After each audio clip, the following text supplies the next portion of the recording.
একজন ছেলে মরুভূমির মাঝখানে মৃত্যুর মুখে পড়ে গিয়েছিল। তার কাছে না ছিল পানি, না ছিল কোনো সাহায্য। আর ঠিক তখনই তার ঘোড়া হঠাৎ করে নিজে থেকেই দৌড়াতে শুরু করে এমন এক জায়গায়, যেখানে তার জন্য অপেক্ষা করছিল এক রহস্যময় মানুষ, যে জানত তার সব প্রয়োজনের কথা। কিন্তু সবচেয়ে অবাক করা বিষয় হলো, সে বুঝতেই পারেনি যেটাকে সে বিপদ ভেবেছিল সেটাই ছিল তার জীবনের সবচেয়ে বড় রহমত। এটা বহু বছর আগের এক গল্প, যখন বাগদাদ শহর থেকে অনেক দূরে এক নির্জন গ্রামে বাস করত এক তরুণ ছেলে, যার নাম ছিল ইউসুফ। আর তার একমাত্র সঙ্গী ছিলেন তার বাবা হাকিম উদ্দিন।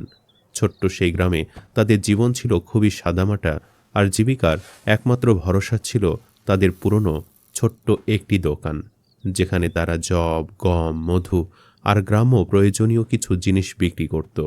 বাবা আর ছেলে দুজনেই ভোর থেকে রাত পর্যন্ত কঠোর পরিশ্রম করত, কিন্তু তাদের জীবনে কোনো বিলাসিতা ছিল না, আর পরিবারের আর কোনো সদস্যও ছিল না যে তাদের পাশে দাঁড়াবে। তবুও এই কষ্টের মাঝেও হাকিমউদ্দিনের হৃদয় ছিল শান্ত ও আল্লাহর প্রতি গভীর বিশ্বাসে ভরপুর। প্রতিদিন রাত হলে দিনের কাজ শেষে তিনি ছেলেকে পাশে বসিয়ে নরম কণ্ঠে বলতেন যে মানুষের জীবন খুবই অনিশ্চিত, কখন মৃত্যু এসে দরজায় কড়া নাড়বে কেউ জানে না। তাই যদি কোনোদিন তিনি আর বেঁচে না থাকেন, তাহলে যেন ইউসুফ ভয় না পায় এবং সবকিছু আল্লাহর ওপর ছেড়ে দেয়, কারণ আল্লাহ সবসময় তার বান্দার সঙ্গে আছেন এবং কখনো তাকে একা ফেলে দেন না। তিনি আরও বলতেন যে তাদের এই ব্যবসা শুধুমাত্র জীবিকা নির্বাহের জন্য নয়, বরং এর ভেতর লুকিয়ে আছে আল্লাহর সন্তুষ্টি অর্জনের সুযোগ। আর তাই প্রতিটি কাজে সততা ও ন্যায় পরায়ণতা বজায় রাখা সবচেয়ে বড় দায়িত্ব। ইউসুফ বাবার এই কথাগুলো শুনত, কিন্তু তার মন ভরে উঠত এক অদ্ভুত দুঃখে, কারণ সে এসব কথা পুরোপুরি বুঝতে পারত না। বরং তার মনে হতো এই কঠোর পরিশ্রম আর কষ্টের জীবনে বিশ্বাসের কী মূল্য আছে। একদিন ইউসুফ কষ্টভরা কণ্ঠে জিজ্ঞেস করেছিল, যদি কখনো সে না থাকে, তাহলে তার বাবার কি হবে? তখন হাকিমউদ্দিন হালকা হেসে বলেছিলেন যে এই পৃথিবীতে কেউ চিরদিন থাকে না, সবাইকে একদিন না একদিন চলে যেতে হয়। আর তাই মানুষের আসল ভরসা হওয়া উচিত একমাত্র আল্লাহর ওপর। কিন্তু ইউসুফের হৃদয়ের ভেতরে তখনও এক ধরনের অস্থিরতা কাজ করত। সে তার কাজকে ভালোবাসত না, আর তার মনে হতো এত কষ্ট করেও যেন কোনো বড় অর্জন নেই। অথচ সে জানত না যে খুব শিগগিরই এমন একটি ঘটনা ঘটতে যাচ্ছে যা তার পুরো জীবন বদলে দেবে। সময়ের স্রোত বয়ে চলল, আর একদিন অবশেষে সেই কঠিন মুহূর্তে এসে উপস্থিত হলো, যেটার কথা হাকিমউদ্দিন বহুবার ইঙ্গিত দিয়েছিলেন। তিনি এই দুনিয়া ছেড়ে চলে গেলেন, রেখে গেলেন তার একমাত্র ছেলেকে একা, নির্ভরহীন অবস্থায়। বাবার মৃত্যু ইউসুফকে ভেতর থেকে ভেঙে দিয়েছিল, কিন্তু সে আল্লাহর উপর ভরসা রাখার চেষ্টা করল, যদিও তার হৃদয়ের শূন্যতা কিছুতে পূরণ হচ্ছিল না। যখনই সে দোকানে বসত, বাবার বলা প্রতিটি কথা তার কানে প্রতিধ্বনিত হতো, আর তখন সে বুঝতে শুরু করল যে সে কতটা অবহেলা করেছিল সে মূল্যবান উপদেশগুলোকে। দিন কেটে যেতে লাগলো, কিন্তু ইউসুফের মনের ভেতরের শূন্যতা আর অস্থিরতা কোনোভাবেই কমছিল না, বরং একাকিত্ব তাকে আরও বেশি গ্রাস করছিল। একদিন বাধ্য হয়ে তাকে শহরের দিকে রওনা দিতে হলো দোকানের জন্য কিছু প্রয়োজনীয় জিনিস কেনার উদ্দেশ্যে। আর এটাই ছিল তার জীবনের প্রথম দীর্ঘ ও একাকী যাত্রা। ভোরের নরম আলো ফোটার আগেই সে তার ঘোড়ায় চড়ে পথ ধরল। সামনে ছিল দীর্ঘ, কঠিন আর নির্জন পথ, যেখানে মানুষের কোনো চিহ্ন ছিল না, শুধু বিস্তীর্ণ মরুভূমি আর নিস্তব্ধতা। দিন যত এগুতে লাগলো, পথ তত কঠিন হয়ে উঠল। সূর্য ধীরে ধীরে পশ্চিমে ঢলে পড়ল, আর সন্ধ্যার অন্ধকার চারপাশকে গ্রাস করতে শুরু করল। তার সঙ্গে থাকা সামান্য খাবার আর পানীয় শেষ হয়ে গেল, ফলে ক্ষুধা ও তৃষ্ণায় সে দুর্বল হয়ে পড়ল। ক্লান্তি, একাকিত্ব আর অন্ধকার মিলিয়ে তাকে এমন অবস্থায় নিয়ে গেল যে সে আর এগোতেই পারছিল না। অবশেষে সে মাটিতে বসে পড়ল, আর তখন তার মনে পড়ে গেল বাবার সেই পরিচিত কণ্ঠস্বর, যেখানে তিনি বলতেন যে আল্লাহ সবসময় তার রক্ষাকর্তা। ভাঙ্গা হৃদয় আর ক্লান্ত শরীর নিয়ে সে আকাশের দিকে তাকিয়ে আল্লাহর কাছে সাহায্য প্রার্থনা করল, যেন তিনি তাকে সঠিক পথ দেখান এবং তার জন্য রিজিকের ব্যবস্থা করেন, কারণ তিনি জানেন তার বান্দার প্রতিটি কষ্ট ও প্রয়োজন। ঠিক তখনই অদ্ভুত কিছু ঘটল।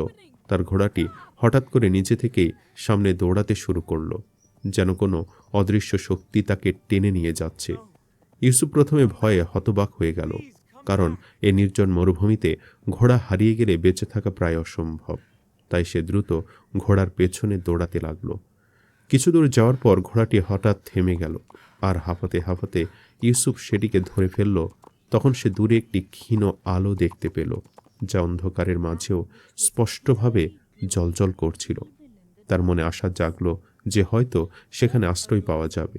তাই সে ধীরে ধীরে সে আলোর দিকে এগিয়ে গেল। কাছে গিয়ে সে দেখল আশেপাশের সব ঘরের দরজা বন্ধ, পুরো জায়গাটা নিস্তব্ধ, কিন্তু একটি বাড়ির দরজা খোলা এবং ভেতরে আলো জ্বলছে। সাহস সঞ্চয় করে সে দরজার সামনে দাঁড়িয়ে ধীরে ধীরে কড়া নাড়ল। আর কিছুক্ষণ পর ভেতর থেকে একটি গম্ভীর কণ্ঠস্বর ভেসে এলো, যেখানে তাকে জিজ্ঞেস করা হলো সে কে এবং কি চায়।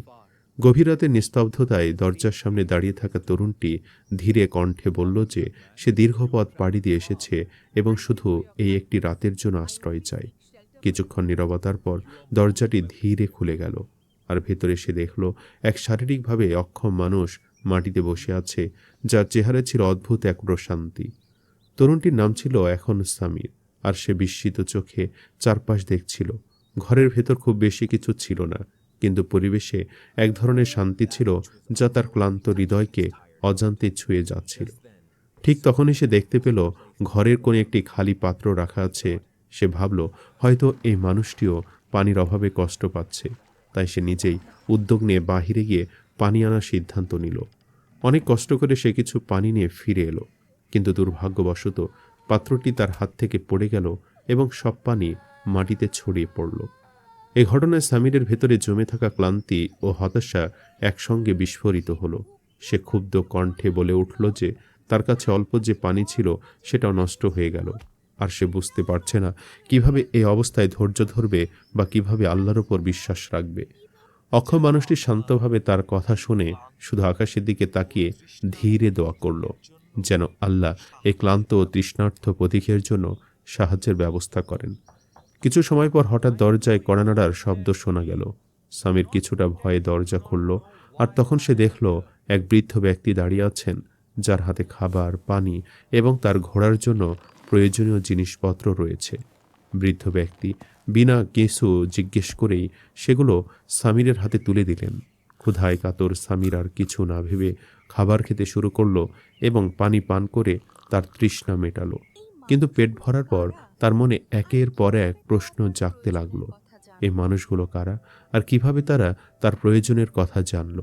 অত্যন্ত ক্লান্ত থাকায় সে আর বেশি ভাবতে পারল না। অচিরেই গভীর ঘুমে তলিয়ে গেল। পরদিন সকালে ঘুম থেকে উঠে সে দেখল সে অক্ষম মানুষটি নামাজে নিমগ্ন, তার মুখে একাগ্রতা আর প্রশান্তির ছাপ স্পষ্ট। নামাজ শেষ হলে স্বামী নীরবে তার পাশে বসে রইল। তারপর ধীরে কণ্ঠে বলল যে তার মনে অনেক প্রশ্ন জমে আছে এবং সে উত্তর জানতে চায়। অক্ষম মানুষটি মৃদু হাসল এবং প্রথমে তাকে বলল কিছু পানি এনে দিতে, কারণ সেও তৃষ্ণার্ত। স্বামীর এবার কোনো দ্বিধা না করে দ্রুত পানি এনে তার হাতে তুলে দিল। এরপর সে নিজের ওযু সম্পন্ন করল, নামাজ আদায় করল এবং মনে এক অদ্ভুত ধরনের শান্তি অনুভব করল, যা সে আগে কখনো অনুভব করেনি। যাত্রার জন্য প্রস্তুত হওয়ার আগে সে আবার সে মানুষটির দিকে ফিরে তাকালো এবং বলল এখন সে তার প্রশ্নগুলোর উত্তর জানতে চায়। অক্ষম মানুষটি শান্ত কণ্ঠে বলল সে যে খালি পাত্রটি দেখেছিল সেটা আসলে বৃষ্টির পানি জমিয়ে রাখার জন্য, আর এই ঘরটি শুধু নিজের ইবাদতের জন্য নয়, বরং পথিকদের সেবা করার জন্যই সে এখানে বসবাস করে। সামির এরপর জানতে চাইল সে রহস্যময় বৃদ্ধ ব্যক্তিকে, যিনি রাতে এসে তাদের সাহায্য করেছিলেন। উত্তরে অক্ষম মানুষটি বলল তিনি আল্লাহর এক নেক বান্দা, যিনি গোপনে মানুষের সাহায্য করে বেড়ান এবং কখনো নিজের পরিচয় প্রকাশ করেন না। তারপর সে ধীরে ধীরে নিজের জীবনের কথা বলতে শুরু করলো। জানালো যে সে বহু বছর ধরে এখানে রয়েছে এবং কখনোই আল্লাহ তাকে অভুক্ত বা তৃষ্ণার্থ রাখেনি। প্রতিদিন কোনো না কোনোভাবে তার রিজিকের ব্যবস্থা হয়ে যায়। সে আরো বলল গতরাতে খাবার একটু দেরিতে পৌঁছেছিল, তাই সামির সে সময় নামাজ আদায় করতে পারেনি, কিন্তু আল্লাহ তার অবস্থাও জানতেন। এরপর সে গভীরভাবে সামিরের দিকে তাকিয়ে বলল তখন সে ক্ষুধা ও তৃষ্ণায় কাতর হয়ে পড়েছিল। তখন আল্লাহ তাকে সাহায্য করেছেন, যদিও সে তখনও সম্পূর্ণভাবে বিশ্বাস করতে শিখেনি। সে বুঝিয়ে দিল যে তার ঘোড়ার হঠাৎ ছুটে যাওয়া কোনো বিপদ ছিল না, বরং সেটি ছিল আল্লাহর রহমত। কারণ যে পথে সে যেতে চেয়েছিল সেই পথে বহুদিন ধরে কেউ বেঁচে ফিরতে পারেনি, আর আল্লাহর ইচ্ছাতেই তার ঘোড়াকে সঠিক পথে ফিরিয়ে আনা হয়েছিল। এই কথাগুলো শুনে সামিরের শরীর কেঁপে উঠল। তার মনে হলো যেন তার ভেতরে সব সন্দেহ ভেঙে পড়ছে এবং তার জায়গায় নতুন এক বিশ্বাসের জন্ম নিচ্ছে। সে গভীর কৃতজ্ঞতায় আল্লাহকে স্মরণ করল এবং এক অনুভূতি নিয়ে নিজের যাত্রা আবার শুরু করার জন্য প্রস্তুত হলো।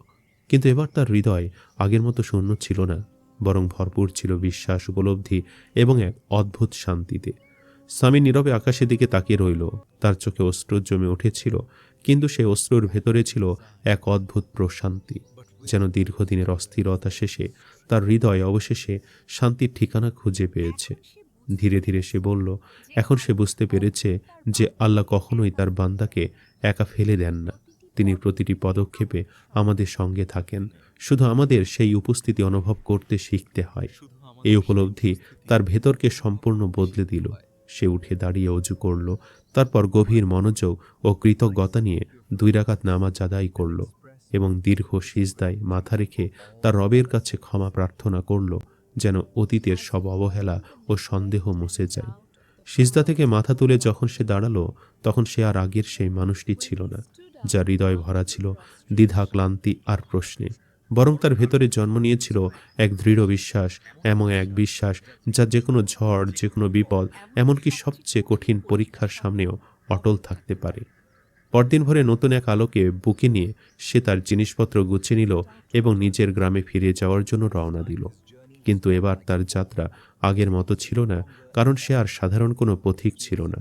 সে ছিল এক পরিবর্তিত মানুষ, যার হৃদয় এখন আল্লাহর ওপর পূর্ণ ভরসায় পরিপূর্ণ, আর যার জীবনের দিশা নতুন করে নির্ধারিত হয়েছে। পথের প্রতিটি ধাপে সে অনুভব করছিল সে একা নয়, তার সঙ্গে আছেন সেই মহান সত্তা, যিনি সবসময় তার দেখভাল করে এসেছেন, এমনকি তখনও যখন সে নিজে তা বুঝতে পারেনি। এই গল্প আমাদের মনে করিয়ে দেয় যে আল্লাহর রহমত সীমাহীন। আমরা যতই দুর্বল হই না কেন, যতই ভুল করি না কেন, তিনি কখনো তার বান্দাকে একা ফেলে দেন না। আমাদের জ্ঞান সীমিত, কিন্তু তার পরিকল্পনা অসীম ও পরিপূর্ণ। জীবনের প্রতিটি পরীক্ষা, প্রতিটি কষ্ট আমাদের জন্য হয় ক্ষমা লাভের একটি সুযোগ, অথবা সঠিক পথে ফিরে আসার একটি আহ্বান।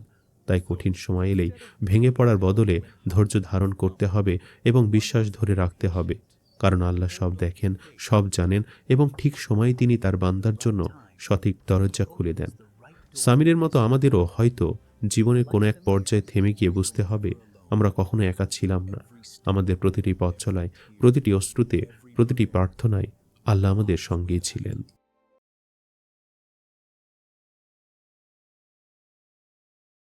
আকাশ থেকে ঝরে পড়া বরফে পুরো শহরটা যেন সাদা চাদরে ঢেকে গিয়েছিল।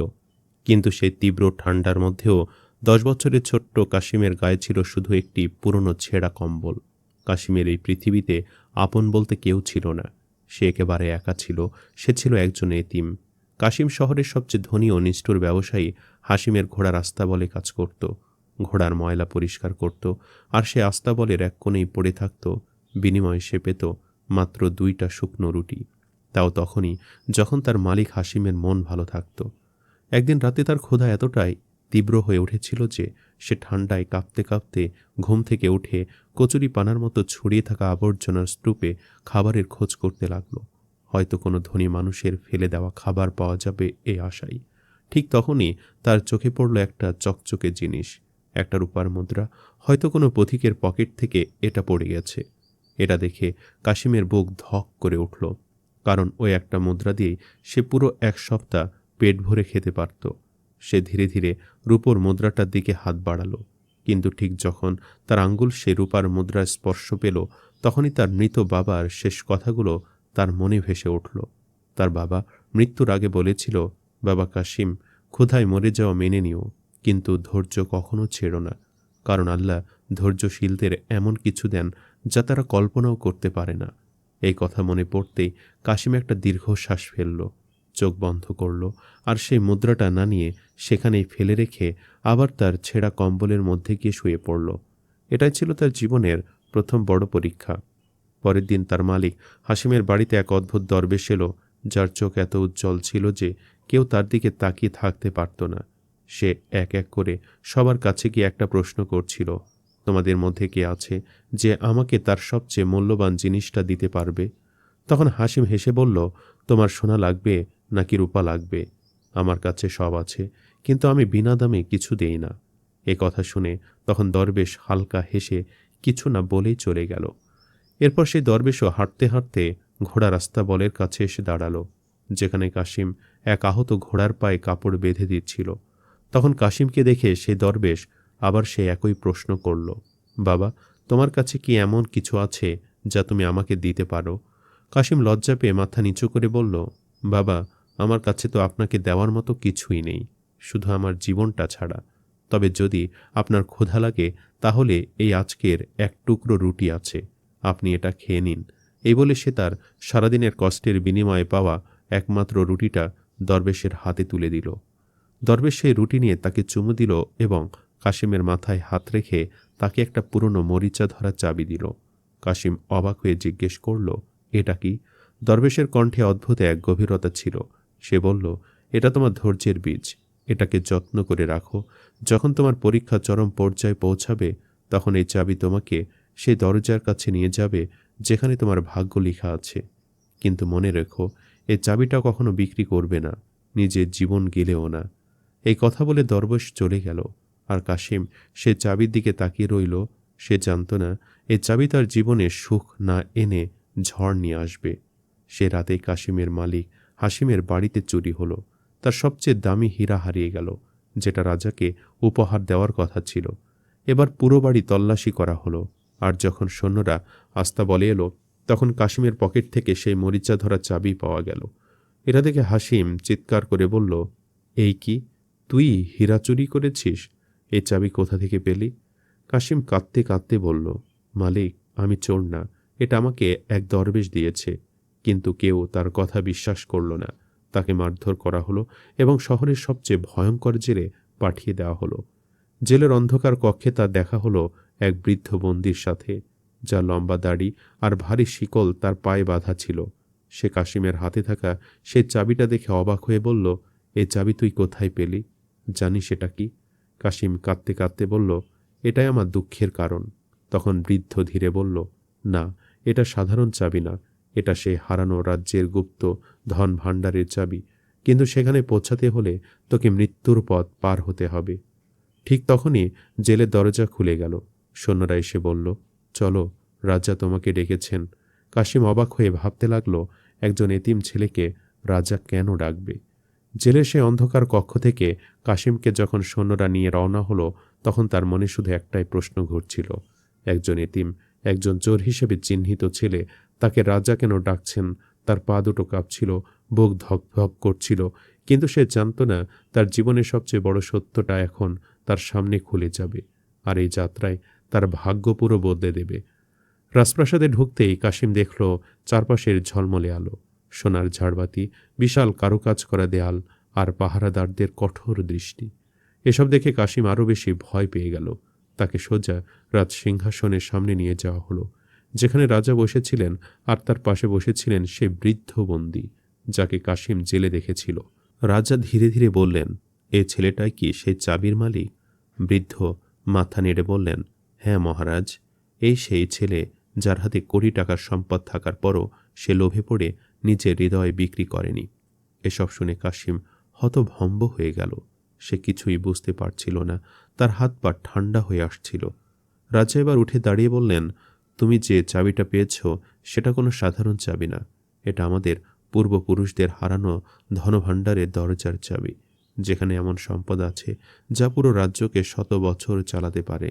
কিন্তু সেই দরজা শুধু তার জন্যই খুলে যাকে আল্লাহ পরীক্ষা করে সত্যিকারের ধৈর্যশীল বানিয়েছেন। কাশিম অবাক হয়ে বলল, আমি তো কিছুই না, আমি তো একজন ঘোড়া রাস্তাবলের কাজের ছেলে মাত্র। তখন সেই দরবেশ যাকে সে প্রথমে দেখেছিল হঠাৎ করে রাজ সিংহাসনের পাশে দাঁড়িয়ে পড়ল। আর কাশিম দেখল যে এ দরবেশ আর বৃদ্ধ বন্দী একই ব্যক্তি, শুধু রূপ বদলেছে। তখন সে দরবেশ হালকা হেসে বললেন, আমি তোমাকে প্রথম দিনই বলেছিলাম এ চাবি তোমার ভাগ্য খুলবে, কিন্তু আগে তোমাকে প্রমাণ করতে হবে তুমি লোভী নাকি ধৈর্যশীল। কাশিমের চোখে পানি এসে গেল। সে বুঝতে পারছিল না সে স্বপ্ন দেখছে নাকি সত্যি দেখছে। এরপর রাজা বললেন, আজ থেকে তোমার সামনে দুইটা রাস্তা। এক, তুমি এই চাবি দিয়ে ধন ভাণ্ডার খুলবে এবং নিজের জন্য সব সম্পদ নিতে পারবে। দুই, তুমি চাইলে এ চাবি রাজ্যের জন্য ব্যবহার করতে পারো, যাতে সবাই উপকার পায়। এখন সিদ্ধান্ত তোমার। এবার পুরো হলঘর নীরব হয়ে গেল। কাশিম কিছুক্ষণ চুপ করে দাঁড়িয়ে থাকল। তার মনে পড়ল সেই ক্ষুধার রাত, সেই রূপার মুদ্রার কথা, তার বাবার কথা, তার কষ্ট, তার এক টুকরো রুটি। সবকিছু একসাথে তার চোখের সামনে ভেসে উঠল। এরপর সে ধীরে ধীরে হাঁটু গেড়ে বসে পড়ল। আমি ধন চাই না, আমি শুধু চাই আমার মতো আর কোনো শিশু যেন ক্ষুধায় কষ্ট না পায়। কাশিমের এই কথা শুনে পুরো রাজসভা স্তব্ধ হয়ে গেল। রাজা হঠাৎ হেসে উঠলেন এবং বললেন, এটাই তো ছিল আমাদের আসল পরীক্ষা। আমি দেখতে চেয়েছিলাম তোমার মধ্যে লোভ আছে নাকি সততা আছে। এরপর তিনি ঘোষণা করলেন, আজ থেকে কাশিম শুধু একজন সাধারণ ছেলে না, বরং সে হলো এ রাজ্যের নতুন রক্ষক। এখন থেকে সে এ রাজ্যের মানুষের কল্যাণে আমাদের ধনগুলো যথাযথভাবে ব্যবহার করবে। এরপর সেই দরবেশ কাশিমের হাতে সেই মরিচা ধরার চাবিটা আবার ফিরিয়ে দিলেন এবং বললেন, তোমার ধৈর্যই ছিল আসল চাবি। এরপর কাশিমকে নিয়ে যাওয়া হলো সেই গোপন দরজার কাছে, যেখানে বছরের পর বছর ধরে কেউ ঢুকতে পারেনি। দরজাটা খুলতেই ভেতর থেকে আলো বের হয়ে আসলো, কিন্তু সেখানে সোনারূপার পাহাড় ছিল না। ছিল কৃষি জমির পরিকল্পনা, পানি সংরক্ষণের ব্যবস্থা, স্কুল, হাসপাতাল এবং মানুষের কল্যাণের অসংখ্য নকশা। কাশিম সেই মুহূর্তে বুঝতে পারল, তার জীবনের আসল সম্পদ কোনো সোনারূপা ছিল না, বরং ছিল তার ধৈর্য, তার ত্যাগ আর তার মানবতা। তার এসব গুণাবলী তাকে একজন এতিম থেকে একজন দায়িত্বশীল মানুষের পর্যায়ে নিয়ে এসেছে। সময় কেটে গেল, কাশিমও বড় হলো, সে রাজ্যের সবচেয়ে সম্মানিত মানুষ হয়ে উঠল। কিন্তু সে কখনো সে আস্থা বলে দিনগুলো ভুলেনি, কারণ সেখানে সে শিখেছিল ক্ষুধা কি, কষ্ট কি আর ধৈর্য কি। আর এভাবে শেষ হলো কাশিমের গল্প, একজন এতিম ছেলের গল্প, যে ধন খুঁজতে গিয়ে আসলে নিজের ভেতরের মানুষটাকে খুঁজে পেয়েছিল।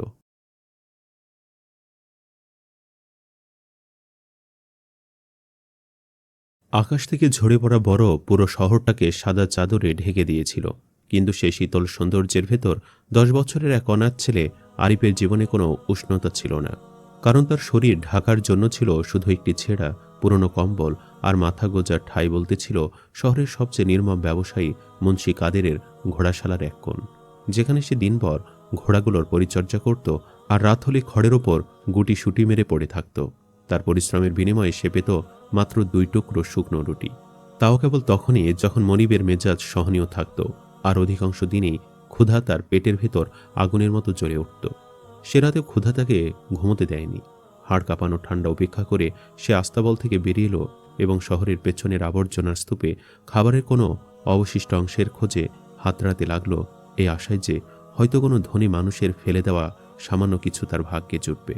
ঠিক তখনই তার চোখে পড়ল বরফের ভেতর চিকচিক করা একটি রূপার মুদ্রা, সম্ভবত কোনো অসাবধান যাত্রীর পকেট থেকে পড়ে গেছে। মুদ্রাটি হাতে নিলে সে কয়েকদিনের খাবারের ব্যবস্থা করতে পারত, আর তার ছোট্ট বুকের ভেতর হৃদস্পন্দন দ্রুত হয়ে উঠল। কিন্তু যখন তার আঙ্গুল ঠান্ডা রূপার স্পর্শ পেল, তখনই তার মনে ভেসে উঠল মৃত বাবার শেষ উপদেশ, ক্ষুধা সহ্য করা যায়, কিন্তু সততা হারালে মানুষ সব হারায়। ধৈর্যশীলদের জন্য সৃষ্টিকর্তা এমন পথ খুলে দেন যা কল্পনারও বাহিরে। আরিফ দীর্ঘশ্বাস ফেলল, চোখ বন্ধ করল, তারপর মুদ্রাটি যেখানে ছিল সেখানে রেখে ধীরে ধীরে ফিরে গেল নিজের অন্ধকার কোণায়। সে জানত না এ ছোট্ট সিদ্ধান্তই তার জীবনের প্রথম বড় পরীক্ষা। পরদিন মনিবের প্রাসাদ সদৃশ্য বাড়িতে এক অচেনা দরবেশ এলেন। তার চোখে এমন দীপ্তি ছিল যে কেউ দীর্ঘক্ষণ তাকিয়ে থাকতে পারত না। তিনি একে একে সবাইকে জিজ্ঞেস করলেন, কেউ কি তার কাছে নিজের সবচেয়ে মূল্যবান জিনিসটি দিতে রাজি আছে? মনিব কটাক্ষ করে হাসলেন এবং ধন সম্পদের প্রস্তাব দিলেন, কিন্তু দরবেশ শান্ত কণ্ঠে জানালেন তিনি দানের বিনিময়ে ধন চান না, তিনি চান হৃদয়ের পরীক্ষা। দরবেশ যখন আস্তাবলের পাশ দিয়ে যাচ্ছিলেন, তখন তিনি দেখলেন আরিফ একটি আহত ঘোড়ার পায়ে যত্ন করে কাপড় বেঁধে দিচ্ছে। দরবেশ থেমে একই প্রশ্ন করলেন। আরিফ লজ্জায় মাথা নত করে বলল, তার কাছে নিজের শ্রম ছাড়া আর কিছু নেই, তবে যদি দরবেশ ক্ষুধার্ত হন তাহলে সে নিজের জন্য রাখা একমাত্র রুটিটুকু দিতে পারে। সে নিঃসংকোচে রুটিটি বাড়িয়ে দিল। দরবেশ রুটি গ্রহণ করলেন, আরিফের মাথায় স্নেহের হাত রাখলেন এবং তার হাতে একটি পুরনো লোহার চাবি তুলে দিলেন। দরবেশ বললেন, এটি ধৈর্যের বীজ, একে যত্নে রেখো। যখন তোমার জীবনে পরীক্ষা চরমে পৌঁছাবে, তখন এই চাবি তোমাকে এমন এক দরজার সামনে নিয়ে যাবে যেখানে তোমার ভাগ্যের সিদ্ধান্ত লেখা আছে। তবে কখনো এই চাবি বিক্রি করবে না, প্রাণের বিনিময়েও না। কথা শেষ করে দরবেশ চলে গেলেন। আর আরিফ বিস্ময়ে চাবিটির দিকে তাকিয়ে রইল। সে রাতে মনিবের বাড়িতে চুরি হলো। রাজদরবারে উপহার দেওয়ার জন্য রাখা এক অমূল্য হীরা উধাহ হয়ে গেল। বাড়ির প্রতিটি কোণ তল্লাশি করা হলো। আর যখন সৈন্যরা আস্তাবলে এলো, তখন আরিফের পকেট থেকে সেই জং ধরা চাবিটি উদ্ধার হলো। মনিব ক্রোধে ভেটে পড়ে তাকে চোর আখ্যা দিলেন। আরিফ কাঁদতে কাঁদতে জানালো চাবিটি এক দরবেশ তাকে দিয়েছেন, কিন্তু তার কথা কেউ বিশ্বাস করল না। নির্মম প্রহারের পর তাকে শহরের অন্ধকার কারাগারে নিক্ষেপ করা হলো, যেখানে সূর্যের আলো পর্যন্ত প্রবেশ করতে সাহস পায় না। কারাগারের সেই গুমট কক্ষে তার দেখা হলো এক বৃদ্ধ বন্দীর সঙ্গে, যার লম্বা দাড়ি বুকে নেমে এসেছে এবং পায়ে ভারী শৃঙ্খল বাঁধা। বৃদ্ধের দৃষ্টি চাবির উপর পড়তেই তিনি অস্থির হয়ে উঠলেন। কাপা গলায় জানতে চাইলেন এ চাবি কোথায় পেয়েছে। আরিফ হতাশ কণ্ঠে বলল এটি তার দুর্ভাগ্যের কারণ। তখন বৃদ্ধ ফিসফিস করে জানালেন এটি সাধারণ চাবি নয়, বহু শতাব্দী আগে হারিয়ে যাওয়া এক গুপ্ত ভাণ্ডারের চাবি, যেখানে পৌঁছাতে হলে মৃত্যুর মতো কঠিন পরীক্ষার পথ অতিক্রম করতে হয়। ঠিক সেই মুহূর্তে কারাগারের দরজা হঠাৎ খুলে গেল। সৈন্যরা এবার রাগ নয়, ভয়ের ছাপ নিয়ে ভেতরে ঢুকল এবং জানালো সুলতান শামসুদ্দিন অবিলম্বে ছেলেটিকে দরবারে হাজির করতে বলেছেন। রাজপ্রাসাদের বিশাল স্তম্ভ আর জ্বলন্ত মশালের আলোয় আরিফ নিজেকে আরো ক্ষুদ্র মনে করল। সিংহাসনে বসে থাকা সুলতানের চোখে ক্রোধের পরিবর্তে গভীর চিন্তার ছাপ ছিল। মনিব অভিযোগ তুললেন, ছেলেটি নিশ্চয়ই চোরদের সঙ্গে যুক্ত। কিন্তু আরিফ স্থির কণ্ঠে বলল সে কখনো কারো একটি মুদ্রাও চুরি করেনি। সে ক্ষুধা সহ্য করতে পারে, কিন্তু অসততা নয়। চাবিটি সুলতানের সামনে আনা হলো। সুলতান নিজের গলায় ঝোলানো সোনার লকেট খুলে একটি প্রাচীন মানচিত্র বের করলেন। চাবিটি মানচিত্রের ওপর রাখতেই বোঝা গেল এর নকশা মানচিত্রের গোপন চিহ্নের সঙ্গে হুবহু মিলে যায়। সুলতান গভীর শ্বাস নিয়ে বললেন, এ চাবি সেই রহস্যময় সিন্ধুকের, যা কেবল সেই ব্যক্তি খুলতে পারে যার হৃদয়ে লোভ নেই এবং যার ধৈর্য অবিচল। বহু শতাব্দী ধরে চাবিটি হারিয়েছিল, আর আজ তা এক অনাথের হাতে এসেছে। মনিবের মুখের রং পাল্টে গেল, কিন্তু তিনি শেষ চেষ্টা হিসেবে বললেন, শুধু চাবি পাওয়া যথেষ্ট নয়, পরীক্ষায় উত্তীর্ণ হতে হবে। সুলতান সম্মতি জানালেন এবং আদেশ দিলেন ছেলেটিকে নীরবতার উপত্যকায় নিয়ে যাওয়া হোক, যেখানে সত্যিকারের সাহস আর ধৈর্যের পরীক্ষা হয়। আরিফ জানত না সামনে কি অপেক্ষা করছে, কিন্তু সে অনুভব করল তার জীবনের পথ আর আগের মতো রইল না। এক অনাথ আস্তাবল শিশুর ভাগ্য এখন ইতিহাসের গোপন অধ্যায়ের সঙ্গে জড়িয়ে গেছে। নীরবতার সেই উপত্যকাটি ছিল এক অদ্ভুত স্থান, যেখানে পাহাড়ের গা ঘেঁষে দাঁড়িয়ে থাকা প্রাচীন স্থাপনাটি সময়ের ভয়ে নুয়ে পড়লেও তার ভেতরে লুকিয়েছিল এক রহস্যময় সিন্ধু। আর জনশ্রুতি ছিল, যেই সেই সিন্ধু খোলার উদ্দেশ্যে প্রবেশ করবে, তার হৃদয়ে যদি সামান্যতম লোভ থাকে, তবে সে আর কখনো জীবিত ফিরে আসবে না। সে ভয়ঙ্কর পরীক্ষার জন্য রাহিলকে একাই পাঠানো হলো। তার সঙ্গে ছিল না কোনো খাদ্য, না এক ফোঁটা পানি, শুধু একটি জংধরা চাবি আর নিজের ধৈর্যের উপর অটল বিশ্বাস। উপত্যকার পথে হাঁটতে হাঁটতে তৃষ্ণায় তার গলা শুকিয়ে কাঠ হয়ে গেল। ঠিক তখনই সে দেখতে পেল একটি কূপ, যার পানি রূপার মতো ঝলমল করছে। সে যখন দুই হাত বাড়িয়ে পানি তুলতে যাবে, তখন কূপের গভীর থেকে এক অদ্ভুত কণ্ঠ ভেসে এলো, যে কণ্ঠ তাকে প্রলোভন দেখিয়ে বলল, এই পানির এক চুমুক তোমাকে পৃথিবীর সব ভাষা শিখিয়ে দেবে, পশু পাখির ভাষাও তোমার অজানা থাকবে না, কিন্তু তার বিনিময়ে তোমাকে চাবিটি কূপে ফেলে দিতে হবে।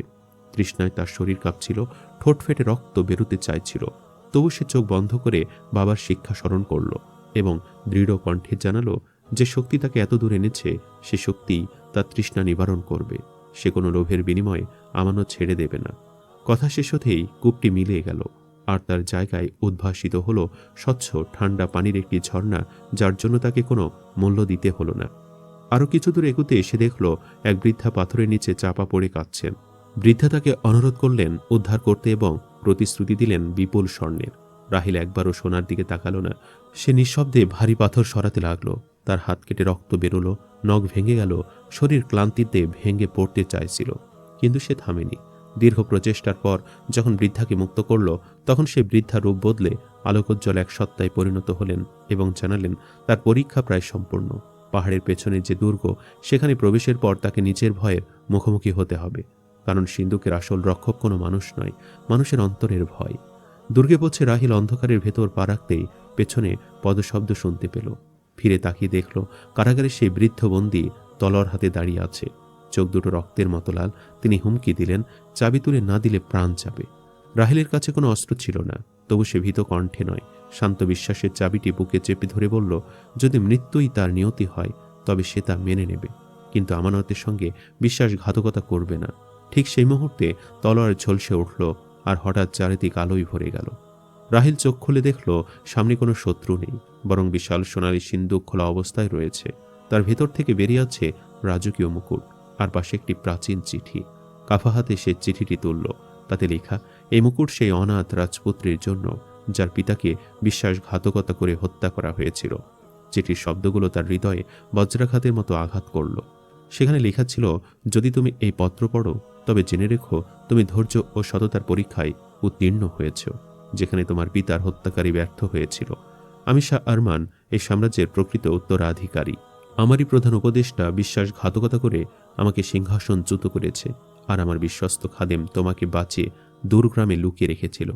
এই মুকুট কেবল অলঙ্কার নয়, এটি ন্যায়ের প্রতীক, যা কেবল সেই মাথায় মানায় যে প্রজাতির দুঃখ নিজের হৃদয়ে ধারণ করতে পারে। হঠাৎ তার মায়ের অস্পষ্ট মুখচ্ছবি মনে পড়ল। শৈশবে বলা কথাগুলো যেন নতুন অর্থ পেল। সে বুঝল সে দরবেশ আর কেউ নন, তার পিতার বিশ্বস্ত খাদেম, যিনি বছর ধরে তাকে আড়াল থেকে রক্ষা করেছেন। ঠিক তখনই দুর্গ কেঁপে উঠল।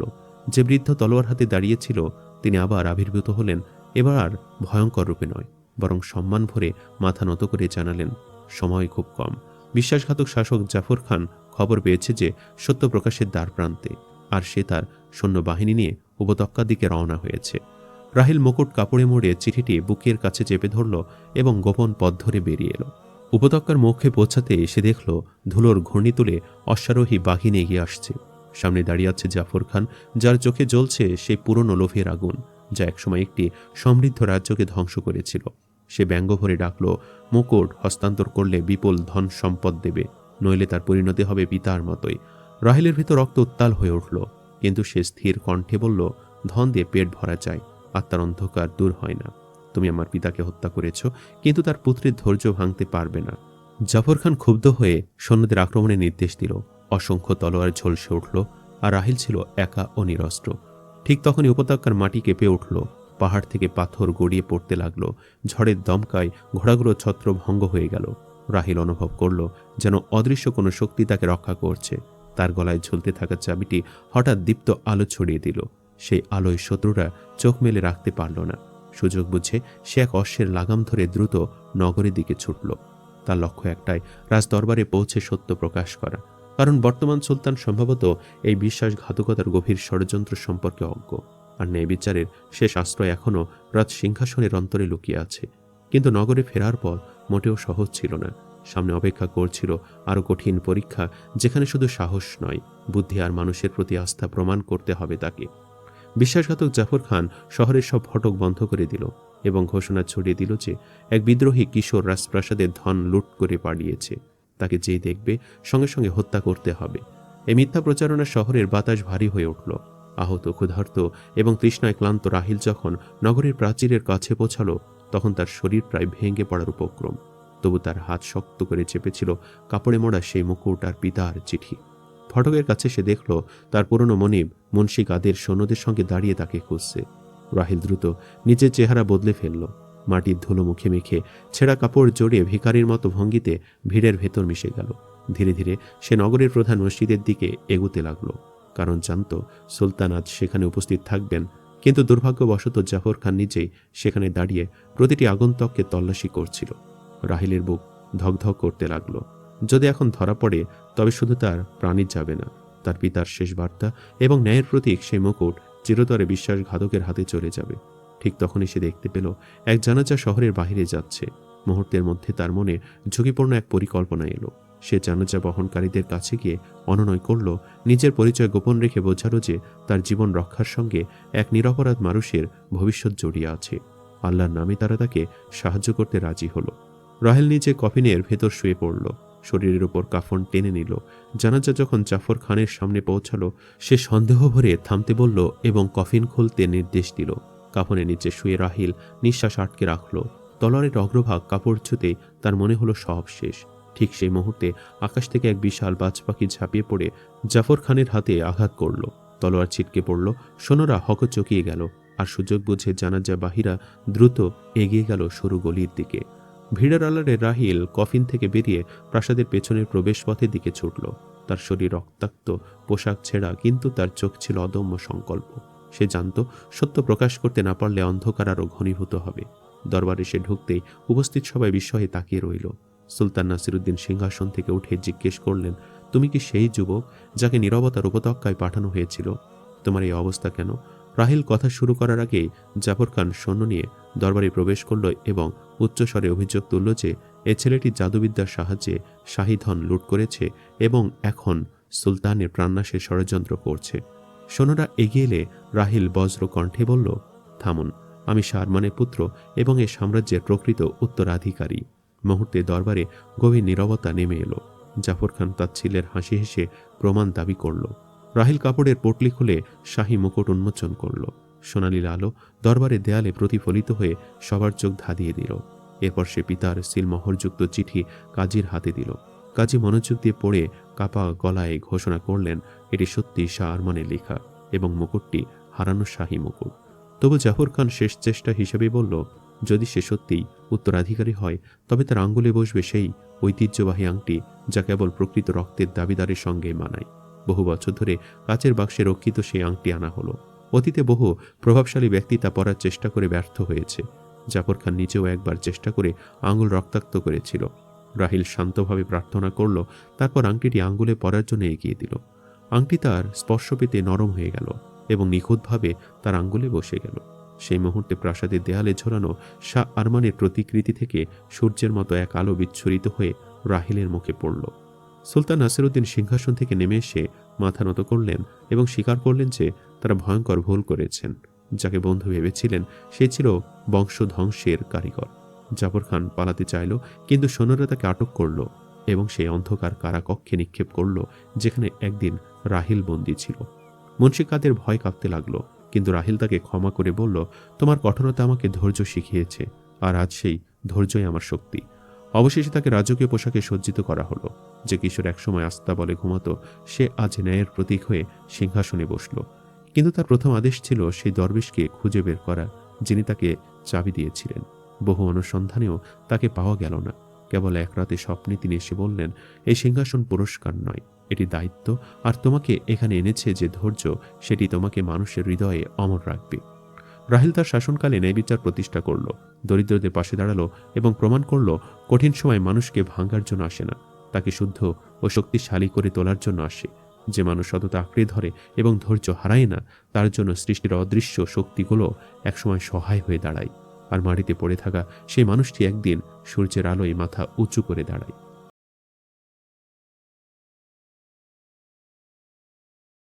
অনেক বছর আগে বিস্তীর্ণ মরুভূমির উত্তপ্ত বালুর ঢেউয়ের মাঝে একটি ছোট্ট কুড়ে ঘরে দাঁড়িয়েছিল। চারিদিকে শুধু ধুধু বালু আর ঝাঁঝালো বাতাসের দাপট, যেন প্রকৃতি নিজেই সেখানে জীবনের সব চিহ্ন মুছে ফেলতে চেয়েছিল। কিন্তু সে নির্জনতার মাঝেও কুড়ে ঘরের পাশে একটিমাত্র পুরনো গাছ মাথা উঁচু করে দাঁড়িয়েছিল, যার ছায়া যেন মরুভূমির নিষ্ঠুরতার বিরুদ্ধে একশেষ আশ্রয় হয়ে উঠেছিল। বহু বছর ধরে ঝড়, রোদ আর বালুর আঘাত সহ্য করেও গাছটি বেঁচেছিল, ঠিক যেমন বেঁচেছিলেন সেই কুড়েঘরের একমাত্র বাসিন্দা, ৮০ বছরের এক বৃদ্ধা, যার নাম ছিল জহুরা খাতুন। জহুরা খাতুন এই মরুভূমিতেই একা থাকতেন। তার কোনো আপনজন আর বেঁচে ছিল না। অনেক বছর আগে এখানেই তার পরিবার থাকত। এই গাছের ছায়ায় হাসি খুশিতে কাটত তাদের দিনগুলো। কিন্তু এক ভয়ঙ্কর বালুঝড় এক রাতে সবকিছু বদলে দিয়েছিল। সেই ঝড়ে তার ঘরের মানুষগুলো একে একে হারিয়ে গিয়েছিল, আর কেউ আর ফিরে আসেনি। সেই দিন থেকে জহুরা খাতুন একাই রয়ে গিয়েছিলেন এই নির্জন মরুভূমিতে, সেই স্মৃতিগুলোকে আঁকড়ে ধরে। তার কাছে এখন পরিবারের মতো ছিল শুধু কয়েকটি ছাগল, যেগুলো প্রতিদিন তাকে দুধ দিত, আর কুড়ে ঘরের পেছনে ছিল একটি ছোট পুকুর যেখানে সারাক্ষণ মাছ সাঁতার কাটত। এই ছাগল আর পুকুরের মাছই ছিল তার জীবনের ভরসা। সেগুলো যত্ন করেই তিনি দিন কাটাতেন, আর কখনো কখনো দূরের বালুর ঢেউয়ের দিকে তাকিয়ে মনে মনে কারো অপেক্ষা করতেন, যদিও তিনি নিজেও জানতেন সে অপেক্ষা হয়তো কোনোদিন শেষ হবে না। একদিন দুপুরবেলা, যখন মরুভূমির রোদ সবচেয়ে তীব্র হয়ে উঠেছিল আর বাতাসও যেন আগুনের মতো গরম হয়ে উঠেছিল, তখন জোহরা খাতুন গাছের ছায়ায় বসে বিশ্রাম নিচ্ছিলেন। তার ছাগলগুলো গাছের নিচে নিশ্চুপ হয়ে বসেছিল। ঠিক তখনই দূরের বালুর ঢেউয়ের ওপারে একটা ছায়া নড়ে উঠতে দেখা গেল। প্রথমে তিনি ঠিক বুঝতে পারলেন না সেটা কি, কিন্তু ধীরে ধীরে ছায়াটা কাছে আসতে থাকলো। কিছুক্ষণ পরে পরিষ্কার বোঝা গেল সেটা একজন যুবক, প্রায় 24-25 বছরের একটি ছেলে, যার শরীর রোদে পুড়ে লাল হয়ে গেছে, আর হাঁটতে হাঁটতে ক্লান্তিতে তার অবস্থা প্রায় খারাপ। তার ঠোঁট শুকিয়ে ফেটে গেছে, চোখে তীব্র তৃষ্ণার ছাপ স্পষ্ট। সে টলতে টলতে গাছের ছায়ার কাছে এসে দাঁড়ালো এবং কাপা গলায় বলল, দাদি, একটু পানি দেবেন, খুব তৃষ্ণা পেয়েছে। জোহরা খাতুন তার দিকে কিছুক্ষণ তাকিয়ে রইলেন, তারপর মাথা নেড়ে শান্ত গলায় বললেন, অবশ্যই দেব বাবা, তুমি এখানে বসো, আমি পানি নিয়ে আসছি। তিনি ধীরে ধীরে লাঠির ভর দিয়ে উঠে কুড়েঘরের ভেতরে গেলেন এবং মাটির কলসিতে ঠান্ডা পানি ভরে নিয়ে ফিরে এলেন। ছেলেটি কলসিটা হাতে নিয়ে এমনভাবে পানি খেল যেন সেই পানি তার জীবনে নতুন প্রাণ ফিরিয়ে দিল। কিছুক্ষণ পরে একটু স্বস্তি ফিরে পেয়ে সে লজ্জিত গলায় বলল, দাদি, যদি অনুমতি দেন তাহলে আজ রাতটা কি এখানে থাকতে পারি? আমি অনেক দূরের এক গ্রাম থেকে আসছি, শহরের দিকে যাচ্ছিলাম, কিন্তু এই গরমে আর হাঁটা সম্ভব হচ্ছে না। জোহরা খাতুন কিছুক্ষণ চুপ করে তার দিকে তাকিয়ে রইলেন, তারপর মৃদু হেসে বললেন, এতে আবার অনুমতির কি আছে বাবা, আমি তো এখানে ছাগলগুলোর সঙ্গে একাই থাকি, তুমি থাকলে আমারও একটু সঙ্গ হবে। বৃদ্ধার কথায় ছেলেটির মুখে হাসি ফুটে উঠল। সে তার ব্যাগটা তুলে নিয়ে কুড়ে ঘরের ভেতরে ঢুকে পড়ল। ধীরে ধীরে সন্ধ্যা নেমে এলো। মরুভূমির গরম কমে গিয়ে বাতাসে এক অদ্ভুত নীরবতা নেমে এলো। গাছের নিচে ছোট চুলায় জোহরা খাতুন রুটি সেঁকছিলেন। পাশে বসে সে যুবকটি চুপচাপ তার কাছ দেখছিল। তার চোখে যেন কৌতূহল আর অদ্ভুত এক ভাবনা লুকিয়েছিল, যা বৃদ্ধা ঠিক বুঝতে পারছিলেন না। কিছুক্ষণ পরে তিনি রুটি আর তাজা দুধ এনে ছেলেটির সামনে রাখলেন। দুজনে একসঙ্গে বসে রাতের খাবার খেয়ে নিল। তারপর রাত গভীর হলে কুড়ে ঘরের ভেতরে একটি লালটেন জ্বালানো হলো। জোহরা খাতুন ছেলেটির জন্য আলাদা করে একটি বিছানা পেতে দিলেন। বিছানা ঠিক করতে করতে তিনি জিজ্ঞেস করলেন, বাবা, তোমার নামটা তো বললে না? ছেলেটি উত্তর দিল, আমার নাম রাশেদ। বৃদ্ধা মৃদু হেসে বললেন, ভালো নাম তো, এসো ভেতরে এসে শুয়ে পড়ো। রাশেদ ধীরে ধীরে ভেতরে এসে নিজের বিছানায় শুয়ে পড়ল। কিছুক্ষণ পর জোহরা খাতুনও তার চার পায়ে শুয়ে পড়লেন। কিছুক্ষণের মধ্যেই তার চোখে ঘুম নেমে এলো, কিন্তু রাশেদের ঘুম আসছিল না। সে কিছুক্ষণ চুপচাপ শুয়ে থাকলো, তারপর ধীরে ধীরে উঠে বৃদ্ধার বিছানার পাশে গিয়ে বসল। অন্ধকারে লালটেনের ক্ষীণ আলোয় সে বৃদ্ধার দিকে তাকিয়ে রইল এবং আস্তে করে তার মাথায় হাত বোলাতে লাগলো। ঠিক সেই মুহূর্তে জোহরা খাতুন একটু নড়ে উঠতেই রাশেদ দ্রুত নিজের বিছানায় ফিরে গিয়ে শুয়ে পড়ল। বৃদ্ধা চোখ খুলে চারিদিকে তাকালেন, মনে হলো যেন কেউ কাছে এসেছিল, কিন্তু কিছুক্ষণ তাকিয়ে থেকে দেখলেন ছেলেটি নিজের বিছানায় নিঃশুভ শুয়ে আছে। তিনি আবার ধীরে ধীরে চোখ বন্ধ করলেন। কিছুক্ষণ পরে রাশেদ চোখ খুলে মনে মনে ভাবল, তাকে খুব সাবধানে থাকতে হবে। এই বৃদ্ধা দেখতে যতটা সহজ সরল মনে হয় ততটা নয়। যদি সে কোনো ভুল করে ফেলে তাহলে তার আসল উদ্দেশ্য হয়তো কখনোই পূরণ হবে না। এসব ভাবতে ভাবতেই একসময় সেও ঘুমিয়ে পড়ল। পরদিন সকালে ঘুম থেকে উঠে রাশেদ বাহিরে বেরিয়ে দেখল জোহরা খাতুন গাছের নিচে চুলায় রান্না করছেন, আর পাশে এই ছাগলগুলো শান্তভাবে ঘাস খাচ্ছে। রাশেদ কাছে গিয়ে বলল, দাদি, এখানে কোথাও কি পুকুর আছে? আমি একটু মুখ হাত ধুয়ে নিতে চাই। জোহরা খাতুন হাত তুলে কুড়ে ঘরের পেছনের দিকে ইশারা করে বললেন, ওদিকে ঝোপঝাড়ের কাছে একটা পুকুর আছে, সেখানে গিয়ে ধুয়ে নাও। রাশেদ মাথা নেড়ে সেদিকে এগিয়ে গেল। ঝোপঝাড়ের কাছে পৌঁছে সে সত্যি একটি ছোট কিন্তু পরিষ্কার পুকুর দেখতে পেল, যেখানে অসংখ্য মাছ সাঁতার কাটছিল। সে পুকুরের ধারে নেমে মুখ আর হাত ধুতে লাগলো, কিন্তু পানির ভেতরে এত মাছ দেখে তার মনে হঠাৎ মাছ খাওয়ার ইচ্ছা জেগে উঠল। ঠিক তখনই পেছন থেকে জোহরা খাতুন একটি কলস হাতে নিয়ে সেখানে এসে দাঁড়ালেন। তিনি পুকুরের দিকে তাকিয়ে বললেন, সাবধানে থাকো বাবা, এই পুকুরে একটা বড় সাপও থাকে। আশেপাশে জঙ্গল কম বলে বেশিরভাগ সময় এই ঝোপের মধ্যে লুকিয়ে থাকে। রাশিদ একটু ভয় পেয়ে বলল, আপনার কি কখনো ভয় লাগে না এই সাপ আর বিচ্ছুদের মাঝে একা থাকতে? জোহরা খাতুন হেসে বললেন, ভয় তো প্রথম দিকে লাগতো, কিন্তু এখন আর লাগে না। এত বছর ধরে এদের সঙ্গে আছি, ওরা আমাকে চেনে, আমিও ওদের চিনি। তারপর তিনি হালকা হাসি দিয়ে বললেন, তুমি কি মাছ খেতে পছন্দ করো? রাশেদ সাথে সাথেই বলল, অবশ্যই, যদি আপনি খাওয়ান তাহলে তো আরও ভালো। বৃদ্ধা হেসে কুড়ে ঘরের দিকে ফিরে গেলেন এবং কিছুক্ষণ পরে একটি মাছ ধরার জাল নিয়ে ফিরে এলেন। তিনি জালটা পুকুরে ছুড়ে দিলেন। কিছুক্ষণ পর জাল টেনে তুলতেই তাতে অনেক মাছ ধরা পড়ল, কিন্তু সেগুলো ছোট ছোট ছিল। জোহরা খাতুন সেগুলো আবার পানিতে ছেড়ে দিলেন। রাশেদ অবাক হয়ে জিজ্ঞেস করল, ছোট মাছগুলো ছেড়ে দিলেন কেন? বৃদ্ধা শান্ত গলায় বললেন, ওগুলো এখন ছোট, পুকুরে থাকলে বড় হবে, তখন আবার ধরা যাবে, তখন তো মাছও বেশি হবে। রাশেদ কিছুক্ষণ চুপ করে বৃদ্ধার দিকে তাকিয়ে রইল। তারপর কৌতূহলী হয়ে জিজ্ঞেস করল, আপনি এই শুনশান মরুভূমিতে এত বছর ধরে কিভাবে বেঁচে আছেন? জোহরা খাতুন জালটা পাশে রেখে মৃদু হাসলেন। তারপর ধীরে ধীরে বললেন, বাবা, এই পুকুরটাই আমার আসল ভরসা। এখান থেকে মাছ ধরে কিছু খাই, আর কিছু পাশের বাজারে বিক্রি করি। এইভাবে আমার দিন চলে যায়। অনেকক্ষণ চুপ থাকার পর জোহরা খাতুন ধীরে ধীরে বলতে লাগলেন, এই পুকুরটাই আমার বেঁচে থাকার উপায়। এখান থেকে মাছ ধরে আমি নিজের খাবারের ব্যবস্থা করি, আর কিছু মাছ পাশের বাজারে বিক্রি করে যা পাই তা দিয়ে আমার দিন চলে যায়। তবে সবচেয়ে অদ্ভুত ব্যাপার হলো, এত বছর ধরে এই পুকুরের মাছ কখনোই শেষ হয়নি। যতই ধরি আবার যেন নতুন করে ভরে ওঠে। রাশেদ মনোযোগ দিয়ে তার কথা শুনছিল। হঠাৎ বৃদ্ধার কণ্ঠ ভারী হয়ে উঠল। তার চোখের ভেতর যেন বহু বছরের চাপা কষ্ট ভেসে উঠল। তিনি ধীরে ধীরে বলতে শুরু করলেন, আজ থেকে ঠিক 30 বছর আগে এই মরুভূমিতে এক ভয়ঙ্কর ঝড় এসেছিল। এমন ঝড় আমি জীবনে কখনো দেখিনি। আকাশ কালো হয়ে গিয়েছিল, চারিদিকে বজ্রপাত, বৃষ্টি আর বালুর তাণ্ডব একসাথে শুরু হয়েছিল। মনে হচ্ছিল পুরো পৃথিবীটা যেন ভেঙে পড়বে। কথা বলতে বলতে তার চোখ ভিজে উঠল। তিনি মাথা নিচু করে বললেন, সেই ঝড়ে আমার বাড়ি, আমার স্বামী, আমার বাবা মা সবাই হারিয়ে গেল। যখন আমার জ্ঞান ফিরল, তখন দেখলাম আমি বালুর নিচে চাপা পড়ে আছি। কোনো রকমে নিজেকে টেনে তুললাম। তারপর পাগলের মতো চারিদিকে খুঁজতে লাগলাম। প্রতিটি গ্রাম, প্রতিটি পথ ঘুরে বেড়ালাম, কিন্তু কারো কোনো খোঁজ পেলাম না, যেন তার কখনো এই পৃথিবীতেই ছিল না। কিছুক্ষণ সেখানে গভীর নীরবতা নেমে এলো, শুধু বাতাসের শব্দ শোনা যাচ্ছিল। জোহরা খাতুন ধীরে ধীরে বললেন, সেই ঝড় সবাইকে ছিনিয়ে নিয়েছিল।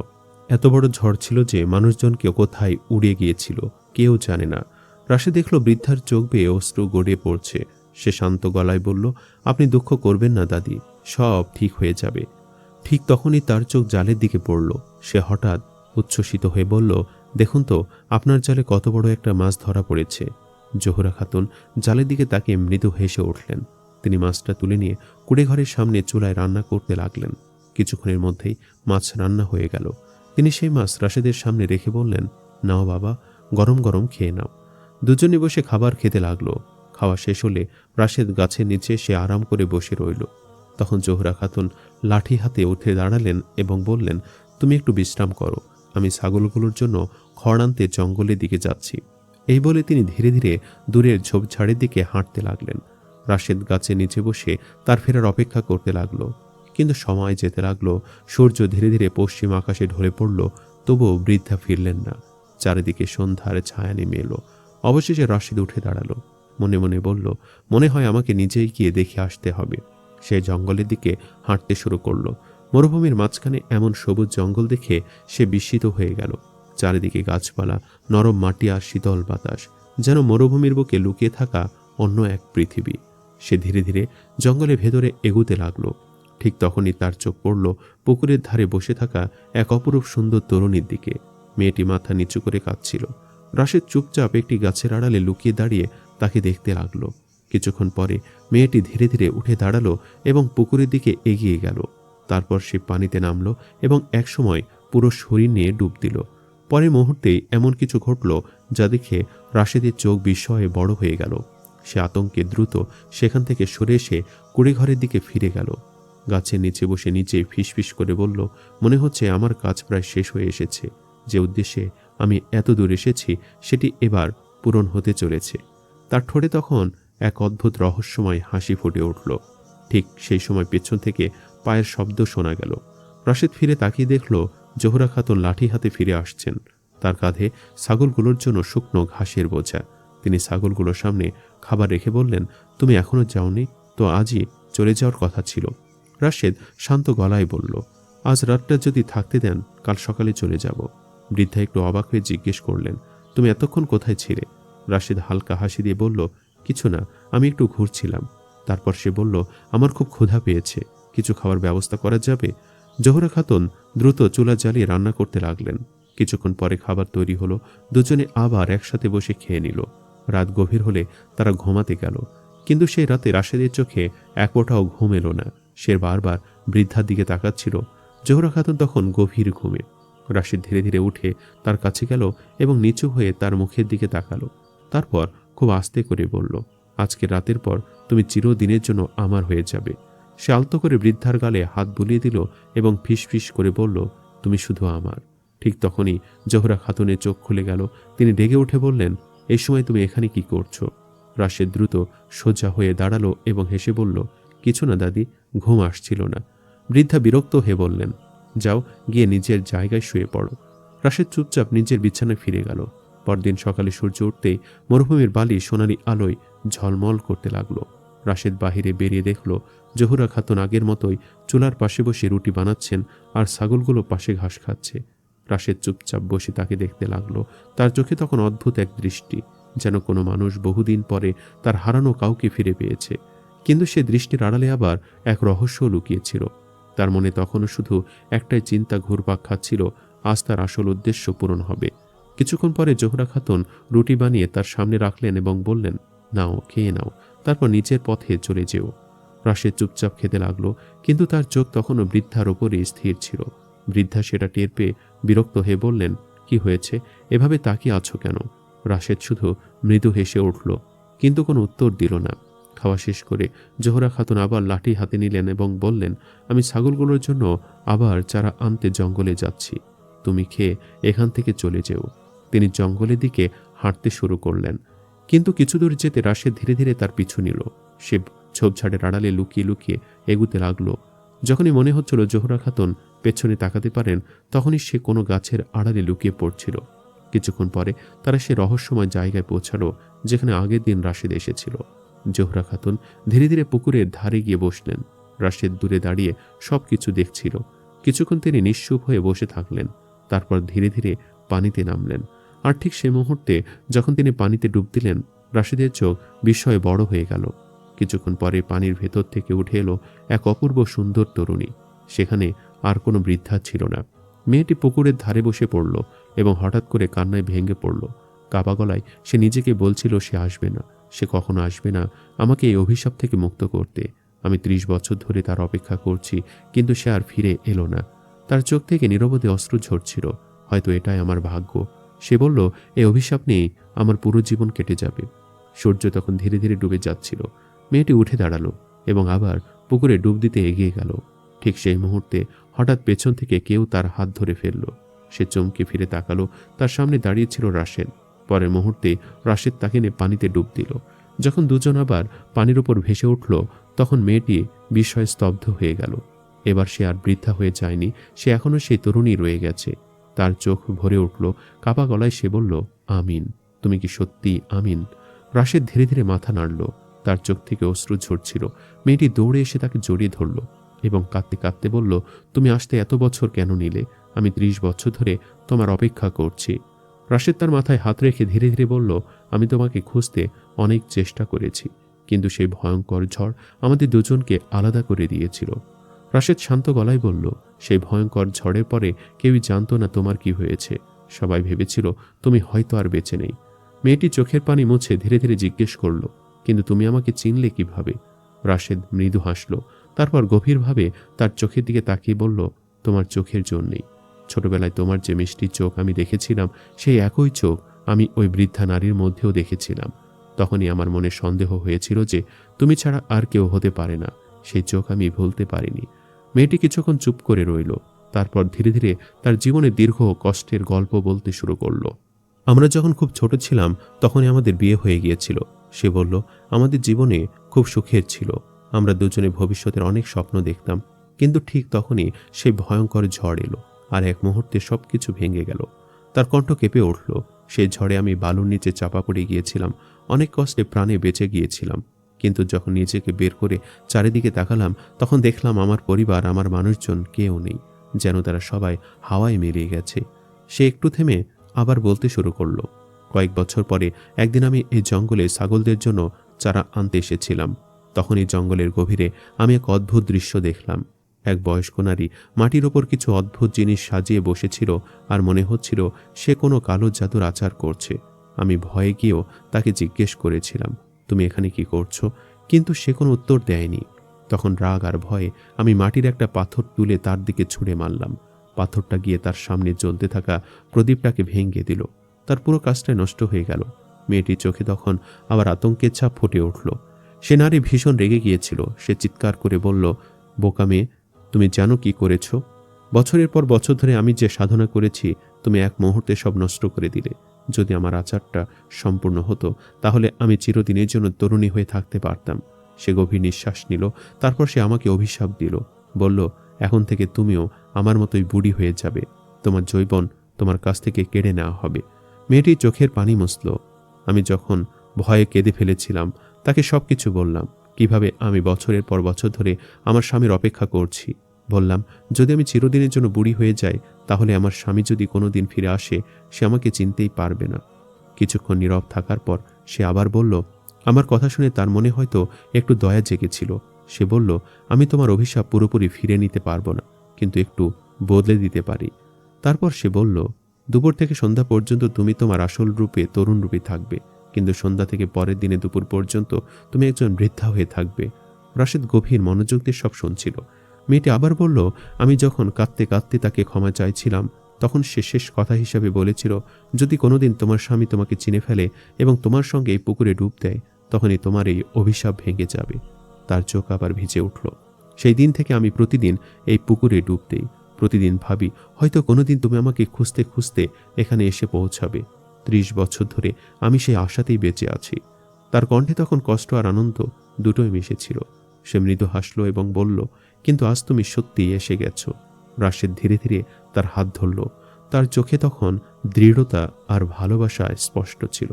সে বলল, এখন সব শেষ। তোমার অভিশাপও শেষ, আমাদের বিচ্ছেদও শেষ।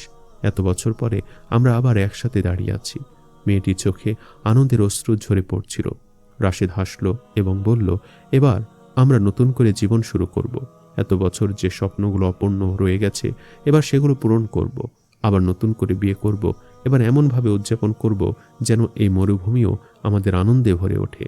ধীরে ধীরে মরুভূমির বাতাস বয়ে যাচ্ছিল। সূর্যের শেষ আলো পুকুরের পানির উপর ঝিলমিল করছিল। 30 বছর ধরে বিচ্ছিন্ন থাকা দুটি হৃদয় অবশেষে আবার এক হয়ে গেল। সেদিনের পর থেকে রাশেদ আর তার স্ত্রী সে জায়গাতেই থাকতে শুরু করলো। মরুভূমির সেই ছোট্ট পুকুর শুধু তাদের জীবনের পানির উৎস ছিল না, বরং ছিল তাদের ভাগ্য বদলে দেওয়া এক অলৌকিক সাক্ষী। যে পুকুর তাদের হারানো ভালোবাসাকে আবার এক করে দিয়েছিল। সময়ের সাথে সাথে সে নির্জন কুড়িঘর আর একাকী থাকেনি। সেখানে আবার হাসি ফিরেছিল, জীবন ফিরেছিল, আর মরুভূমির সেই নিঃসঙ্গ গাছের ছায় আবার নতুন গল্পের জন্ম হতে শুরু করেছিল।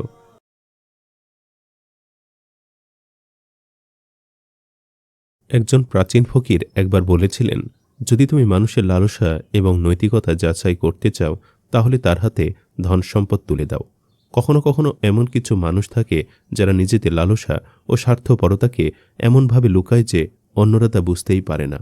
আর এই গল্প ঠিক এমনই একটি ঘটনাকে ঘিরে। বস্তা শহরে তীব্র রোদ বস্তিকে ঝলসে দিচ্ছিল।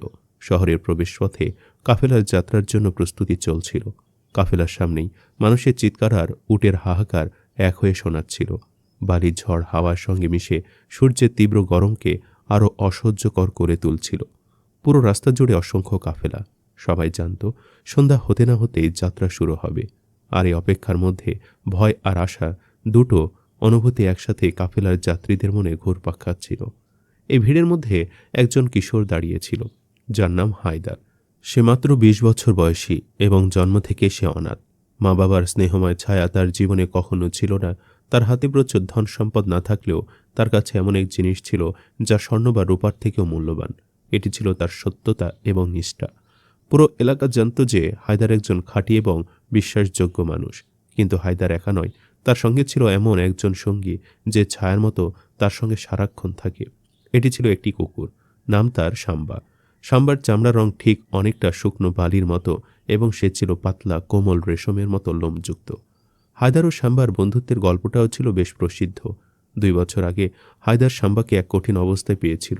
2 বছর আগে সাম্বা একটি রাস্তায় অচেতন হয়ে পড়েছিল। হায়দার তাকে পানি খাইয়েছিল এবং নিজের কাছে থাকা ছোট্ট এক টুকরো রুটির অংশ থেকে সাম্বাকে ভাগও দিয়েছিল। সেদিন থেকে সাম্বা হায়দারের প্রতি তার জীবন উৎসর্গ করেছে। সাম্বার ভক্তি এমন ছিল যে সে হায়দারের বাহিরে অন্য কাউকে কিছু খেতে দিত না। তার গন্ধ চেনার ক্ষমতা এতটাই তীক্ষ্ণ ছিল যে প্রায় মনে হতো সে মানুষদের কথাও বুঝতে পারে। এদিকে রাস্তার সেই কাফেলার অন্য পাশে দাঁড়িয়েছিল আরেক কিশোর, যার নাম নাদির। সে হায়দারের চাচাতো ভাই। শরীরের গঠন শক্তিশালী ও পুরো যুবক, কিন্তু তার কপালে চিরকাল চিন্তার রেখা। সে হায়দারের প্রতি হিংসা এবং ঈর্ষায় ভরা। প্রতিনিয়ত মনে মনে সে ভাবত, কেন সব সম্মান হায়দারই পায়, কেন বড় ব্যবসায়ীরা আমার ওপর নয় হায়দারের ওপর বিশ্বাস রাখে। কাফেলার যাত্রা শুরু করার সময় বড় ব্যবসায়ী হাজি করিম উচ্চস্বরে ডাকলেন, হায়দার, বাবা, এখানে এসো। হায়দার ধীরে ধীরে এগিয়ে গেল। সাম্বা তার পেছনে দৌড়ে চলল। নাদিরও ধীরে ধীরে চলে আসলো। আর নাদির এমন ভান করছিল যেন কোনো উটের মালামাল ঠিক করছে, অথচ আসলে সে হাজি করিমের কথায় লুকিয়ে লুকিয়ে মন দিচ্ছিল। হাজি করিম একটি ছোট কিন্তু সূক্ষ্ম কারুকার্যপূর্ণ কাঠের বক্স বের করলেন। তিনি হায়দারের চোখের দিকে গভীরভাবে তাকিয়ে বললেন, হায়দার, এই বক্সের দায়িত্ব তোমার। এর মধ্যে মূল্যবান হীরা এবং রত্ন রয়েছে। এগুলো ফ্লাশ শহরের গভর্নরের কাছে পৌঁছে দিতে হবে। আমি চাই না কেউ এই বক্সের কাছে হস্তক্ষেপ করুক। তুমি কাফেলার সবচেয়ে বিশ্বাসযোগ্য মানুষ, এই বক্সকে নিজের চোখের মতো রাখো। হায়দার বিনয়ের সঙ্গে উত্তর দিল, চিন্তা করবেন না চাচা যান, এ আমানত আমার চোখ এবং আত্মার পাহারায় থাকবে। যদি আল্লাহ চায়, আমার জীবন থাকতে কেউ এই বাক্স দেখতে পারবে না। নাদির এই দৃশ্য দেখছিল এবং তার মধ্যে হিংসার আগুন আরও জ্বলতে লাগল। তার লোভ কেবল হায়দারের সম্মান নয়, বরং সেই মূল্যবান বাক্সে রাখা সম্পদের প্রতিও ছিল। সে মনে মনে বলল, হায়দার, তোর হাতে আমানত এলো, তবে এ যাত্রায় আমি তোর আসল পরিণতি দেখাব। নাদির ভান করে হায়দারের কাঁধে হাত রাখল এবং বলল, অভিনন্দন ভাই, করিম চাচা তোমাকে বড় সুযোগ দিলেন। আসলে তুমি এই দায়িত্ব সামলানোর যোগ্য। আল্লাহ তোমার সহায় হোক। হায়দারও তার বিনয়ী মন নিয়ে উত্তর দিল, তুমিও জীবনে অনেক উন্নতি করো নাদির ভাই। আমরা তো এক রক্তের, তোমার উন্নতি মানে আমারও উন্নতি। হায়দার জানত না যে নাদিরের অন্তরের বিষাক্ত মনোভাব কতটা বিপজ্জনক, কিন্তু সাম্বা বুঝতে পেরেছিল। সে হঠাৎ দাঁড়ালো, নাদিরের দিকে চেয়ে হালকা গর্জন করতে লাগলো, যেন সাম্বা সতর্ক করছে এই মানুষটি লোভে ও অহংকারে ভরা। কাফেলার যাত্রা শুরু হলো এবং এই যাত্রার সময় পথগুলো খুব নিস্তব্ধ ছিল। হায়দার ভাবছিল, বিপদ হয়তো পথের ডাকাত বা বনের শিকারি থেকে আসতে পারে, কিন্তু সে জানত না যে প্রকৃত বিপদ তার পাশে বসে খাবার খাচ্ছে, হাসছে এবং বন্ধুত্বের ভান করছে। কাফেলা কয়েকদিন ধরে ঝলসে দেওয়া উত্তপ্ত রোদের মধ্যে এগিয়ে গেল। এক রাতে তারা একটি খেজুর বন এলাকায় পৌঁছালো। এটি যেন ছিল এক পৃথক স্বর্গের মতো। যাত্রীরা এখানে বিশ্রাম করতে এবং পানি ভর্তি করতে আসত। হাজি করিম সিদ্ধান্ত নিল, আজ রাত এখানে কাটাই, যাতে মানুষ এবং উটদের ক্লান্তি কমে এবং পরবর্তী কঠিন যাত্রার জন্য প্রস্তুতি নেওয়া যায়। এরপর কাফেলাটা সেই খেজুর বাগানে গিয়ে থামল এবং হাজি করিমের সিদ্ধান্ত অনুযায়ী সকলে সেখানে বিশ্রাম নেওয়ার সিদ্ধান্ত নিল এবং যে যার মতো সেখানে রাতে ঘুমানোর জন্য তাঁবু গাড়ল। তাঁবু বানানো সম্পূর্ণ হলে সেখানে খাবারের ব্যবস্থা চলছিল। রাতের অন্ধকারে সাম্বার চোখ খোলা ছিল এবং সে প্রতিটি শব্দের প্রতি সতর্ক। সে হায়দারের সম্পূর্ণ সুরক্ষা নিশ্চিত করছিল। সাম্বা যে কোনো ধরনের ক্ষুদ্র শব্দেও সজাগ থাকত। হাওয়ার শব্দ বা বাড়িতে ক্রমশ চলমান পোকামাকড়ের শব্দ, প্রায় সবকিছু সে শনাক্ত করতে পারত। এ সময় নাদির আসে, হাতে কিছু খেজুর এবং দুধ নিয়ে। তার মুখে ভান করা ক্লান্তি এবং দুশ্চিন্তার ছাপ ছিল। সে মিষ্টি স্বরে বলল, হায়দার, কিছু খাও এবং বিশ্রাম করো। আজকের যাত্রা ক্লান্তিকর ছিল। হায়দার তার সরল মনে ধন্যবাদ জানিয়ে নাদিরের আনা খেজুরগুলো খায় এবং দুধ পান করে। সে জানত না যে নাদির দুধের মধ্যে এমন এক ঔষধ মিশিয়েছে যা খেলে মানুষ মৃতপ্রায় ঘুমে চলে যায়। দুধ খেয়ে হায়দার কিছুক্ষণের মধ্যে চোখ ভারী অনুভব করতে শুরু করে। সে অনেক চেষ্টার পরও চোখ খোলা রাখতে পারছিল না। তার মাথা ধীরে ধীরে ঝুঁকে আসে এবং সে তাঁবুর পাশে রাখা নিচের চামড়ার ব্যাগটাতে মাথা রেখে গভীর ঘুমে চলে যায়। নাদির দূরে একটি গাছের পেছনে লুকিয়ে অপেক্ষা করছিল। যখন সে নিশ্চিত হলো যে সবাই ঘুমিয়েছে, তখন সে হায়দারের কাছে গিয়ে চামড়ার ব্যাগটা খুলল এবং মূল্যবান সেই বাক্সটা বের করল। এরপর সে চালাকি করে ব্যাগের মধ্যে সেই বাক্সের জায়গায় একটি সোনার আংটি রেখে দেয়, যাতে সকলে হায়দারকে সন্দেহ করে। সাম্বা দূরে থেকে সব দেখছিল। সে খুব সতর্কতার সঙ্গে সবকিছু পর্যবেক্ষণ করছিল। এদিকে নাদির সেই বাক্সটাকে লুকিয়ে নিয়ে যায়। আর পরদিন সকালে হায়দারের কাছে বাক্সটা হাজি করিম চাইলে বাক্সটা হায়দার দিতে পারে না, কারণ সে সেটা গতরাতে হারিয়ে ফেলেছে। সবাই হায়দারকে ভুল বুঝছিল। এরপর সেদিন রাতের বেলা সাম্বা হায়দারের কাছে না গিয়ে হাজি করিমের কাছে চলে যায়। সে হঠাৎ জোরে ঘেউ ঘেউ করতে শুরু করে। হাজি করিম উঠে দেখে সাম্বা তার মুখে করে একটি আংটি নিয়ে দাঁড়িয়েছে। হাজি করিম এবং তার তাঁবুতে ঘুমানো অন্য কাফেলার যাত্রীরা বুঝতে পারল এটি তো নাদিরের আংটি। সাম্বা তখন ইশারা করে হাজি করিমকে কিছু একটা বোঝাচ্ছিল এবং সামনে হেঁটে চলছিল। হাজি করিম তার দলকে সাথে নিয়ে সাম্বার পেছন পেছন যাচ্ছিল। সাম্বা তাদের সঙ্গে চলল এবং বাক্স খুঁজে বের করল। হাজি করিম আনন্দিত এবং চোখে জল নিয়ে বললেন, আল্লাহ, এ নিঃশব্দ প্রাণী সত্য বলল, আর আমরা মানুষ হয়ে মিথ্যা বিশ্বাস করেছি। পরের সকালবেলা হাজি করিম নাদিরকে সামনে নিয়ে এসে বাক্সটা দেখালেন এবং প্রমাণ হিসেবে তার হারিয়ে যাওয়া হাতের আংটিটা দেখালেন এবং নাদিরের উদ্দেশ্যে বলতে লাগলেন, নাদির, তুমি কি সব সত্য কথা বলবে নাকি আমাকে বলতে বাধ্য করবে? নাদিরের মুখ ফ্যাকাশে হয়ে গেল। সে কাঁপতে কাঁপতে মাটিতে বসে পড়ল। হাজি করিম ঘোষণা করলেন, নাদির, যেটা তুমি লুকিয়েছিলে সাম্বা সেটা বের করল এবং আমি হায়দারকে ভুল বুঝেছি শুধুমাত্র তোমার কারণে। আজ হায়দারও নিরপরাধ প্রমাণিত হলো। এখন তোমার হাতে হাতকড়া পরানো হবে। এবং সবশেষে হাজি করিম হায়দারের কাছে ক্ষমা চাইল। হায়দার হাজি করিমের উদ্দেশ্যে বলতে লাগলো, চাচা, আপনি আমার বাবার মতো। এখানে ভুল বোঝাবুঝি হয়েছে, তবে আমার সবথেকে খারাপ লাগছে আমার রক্তের ভাই আমার সাথে এমন বেইমানি করল। হায়দার ফিরে পেল তার মর্যাদা। সে এত ঝড়ঝাপটার পর যখন নির্দোষ প্রমাণিত হলো, তখন বিশ্রাম না নিয়ে তার বিশ্বস্ত বন্ধু সাম্বার কাছে গেল। চোখ ভরা অনুভূতি নিয়ে সাম্বার মাথায় হাত রেখে বলল, আমার নিজের রক্তের মানুষ আমাকে ঠকিয়েছে, কিন্তু তোমার বিশ্বস্ততা আমাকে বাঁচিয়েছে। আল্লাহ তোমাকে সত্য বলার ক্ষমতা দিয়েছে, যদিও তুমি একটা বোবা প্রাণী। কাফেলা আবার যাত্রা শুরু করল, কিন্তু প্রতিটি ব্যক্তি এই ঘটে যাওয়া ঘটনা থেকে একটা শিক্ষা নিল, আর তা হলো ঈর্ষা কখনো ভালো ফল আনে না এবং বোবা প্রাণীর বিশ্বস্ততা কখনো কখনো মানুষের তুলনায় বেশি মূল্যবান হয়।